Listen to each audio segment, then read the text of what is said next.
ఎవడని అడిగాడు? అడగడు. ఎవడు అడిగాడు? సేమ్ ఇదే జగన్మోహన్ రెడ్డి పార్టీలో 23 మంది ఎమ్మెల్యేలని 100 కోట్లతో కొన్న ఎవడు పీకాడరా?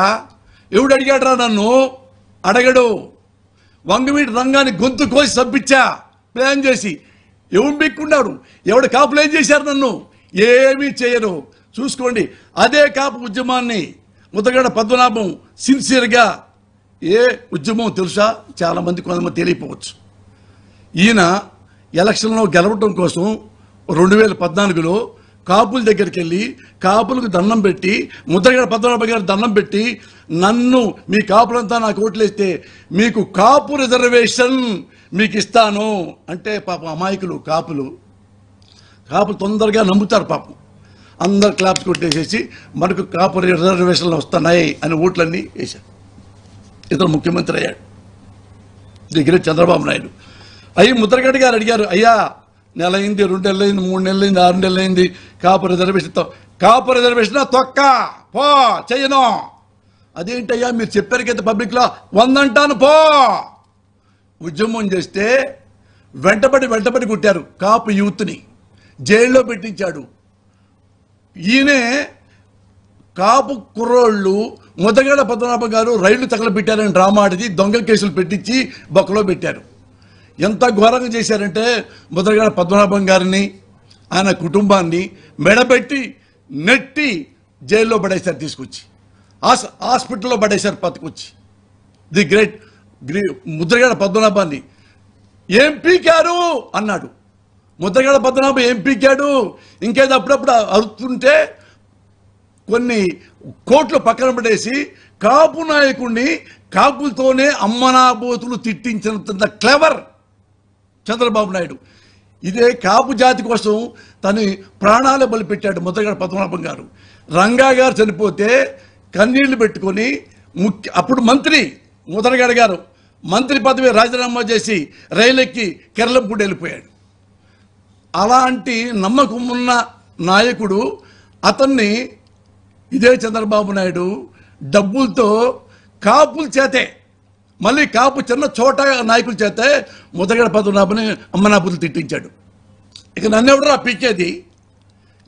పీకేది? ఇవన్నీ సార్, ఇవన్నీ తెలియదా? కేంద్రానికి తెలీదా? తెలుసు కానీ భయం. ఎందుకో తెలుసా? మోడీ నా జోలికి వచ్చావా? ఒకసారి వచ్చావు, అవినీతిపరుడు అన్నావు. ఏం చేశాను నిన్ను? మోడీ కేడి, నీ పెళ్ళామేంటి, నా పెళ్ళామేంటి? నువ్వు 2000 ముస్లిం సోదరుని చంపావు అన్ని అబద్ధం ఆడా. నువ్వు భయపడిపోయావు, అందుకని నా జోలికి రాడు. ఇంకేం చేశాను తెలుసా? నువ్వు నన్ను అవినీతిపరుడు అంటావు అని చెప్పేసి కర్ణాటక కాంగ్రెస్కి కొన్ని వేల కోట్ల హవాలాదారు పంపించాడు. బీజేపీని ఓడించాడు. చెప్పాడు, నేను బీజేపీని ఓడించా, డబ్బులు పంపించి కాంగ్రెస్కి డబ్బులు ఇచ్చా. అందుకని నేనంటే భయం. నా జోలికి రాడు. ఎందుకు రాడు అంటే నేను ఎన్నెన్నో చదివాను, ఎన్నెన్నో చూశాను. ఫైనల్గా డిస్కషన్ చేసుకుంటే ఏం జరిగిందంటే, భారతదేశంలో నెంబర్ 1 డాన్ ఎవరయ్యా అంటే చంద్రబాబు నాయుడు. ఇంకా మనం ఏం చేస్తాం? జగన్మోహన్ రెడ్డి ఇంటికి డైరెక్ట్గా వచ్చేసి మర్డర్ చేయగలడు. డాన్ ఏం పీకుతారు ఎవడైనా కానీ? ఏముంటుంది కేంద్రం దగ్గర? కేంద్రం ప్రధానమంత్రి ఉంటాడు, ఉంటే హోమ్ మినిస్టర్ ఉన్నాడు, ఉంటే ఐఏఎస్లు ఉన్నారు, ఉంటే ఏంటి? ఐపీఎస్లు ఉంటే ఏంటి? న్యాయస్థానాలు ఉంటే ఏంటి? న్యాయవాదులు ఉంటే సిబిఐ ఉంటే ఏంటి? నా దగ్గర ఏమున్నాయి తెలుసా? నా దగ్గర డబ్బులు ఉన్నాయి, నా దగ్గర హవాలా ఉంది, నా దగ్గర మాఫియా ఉన్నాడు, నా దగ్గర సుపారీ వ్యవస్థ ఉంది.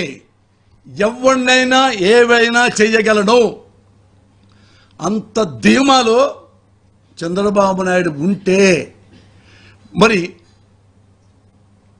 ఆంధ్రప్రదేశ్ ముఖ్యమంత్రి పరిస్థితి తెలుసా? 10 మందిని పెట్టుకొని ఎవడో రాయొచ్చి చంపుతాడో ఈ చంద్రబాబు నాయుడు ఏ లెవెల్లో చంపుతాడని ఈ టెన్షన్లో పడిపోయాడు ఆయన. పాపం ఎవరికైనా ప్రాణమే కదా. ఆయనకి వెంట్రుకతో సమానం. జగన్మోహన్ రెడ్డి గారికి ప్రాణం. ప్రజలు నా యందు ఉన్నంత కాలం, దేవుడు నా పట్ల ఉన్నంత కాలం నా ప్రాణాన్ని దేవుడే చూసుకుంటాడు, నా జీవితాన్ని నా ప్రజలే చూసుకుంటారు అని ప్రజల మధ్యలో ఇప్పుడికి షేక్ హ్యాండ్ ఇస్తూ, ఇప్పుడే అమ్మమ్మల్ని హక్ చేసుకుంటూ, చెల్లెమ్మల్ని హక్ చేసుకుంటూ, మీరుండారు నాకేం బాధ లేదమ్మా, మీరున్నంత కాలం నేను ఉంటాను, కాలం ఉన్నంత కాలం కాకపోయినా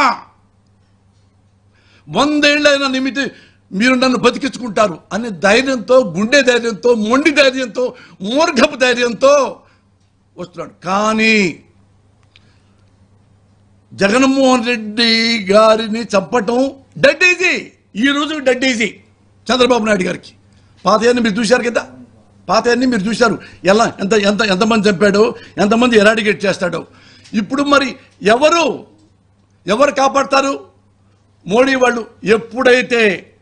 ఎప్పుడైతే నరేంద్ర మోడీ గారు పబ్లిక్లో నారా చంద్రబాబు నాయుడు గారిని పెద్ద అవినీతిపరుడు అని మళ్ళీ ఆఫ్టర్ ఆల్ 2 ఎంపీల కోసం మళ్ళీ ఇదే చంద్రబాబు నాయుడిని మేరా దోస్త్ దోస్త్ మేరా దోస్త్ అని పాట పాడుకుంటే ఇద్దరు వాటేసుకుని ఇక్కడ ప్రెస్ మీట్